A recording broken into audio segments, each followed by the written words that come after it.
Theresa May has finally signed a deal with Brussels. Brexit has never looked more likely. Depending on the arithmetic on the 11th of December, when the proposed deal is planned to be voted through UK Parliament, Britain will be exiting the European Union in March 2019. How have the games and tech industries reacted to this Brexit journey? Not well at all. The heads of the industries were sat in their ivory towers and pretty much ignored the material conditions that have led to the Brexit vote. As soon as it happened, reports were released that asked for three things from the government: retain the low taxes, ensure frictionless trade, and secure the visas for the high-skilled migrants. Give us those three things and we're fine with Brexit, the call was.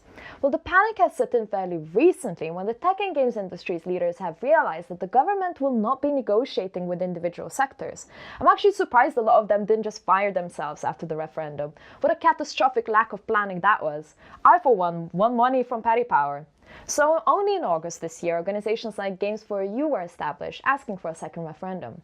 The issues I have with that: the attempt to pit high-skilled migrants versus so-called unskilled migrants only perpetuates the stereotype that some migrants are of more use than others, that people are unwilling or incapable to learn. That only fits right-wing agenda.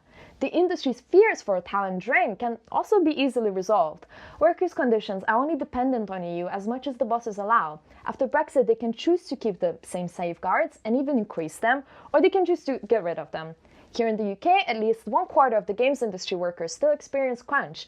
We're also seeing a reduction in full-time contracts and a rise of speculative labor, freelance work, zero-hour contracts, etc.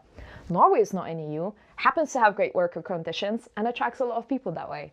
The games and tech industries could be a powerful tool in challenging the British post-imperial hegemony and exceptionalism that led to the Brexit vote. But only when we discover means of doing so that would reach out to the voter that does feel like they lost out on the process of globalization. This can only work through workers' empowerment and a staunchly pro-migrant agenda, not compromising on only defending the well-paid. How is arguing for Remain somehow better than describing the kind of world we want to live in? Rather than splitting between 48 and 52, we could take the whole of 100.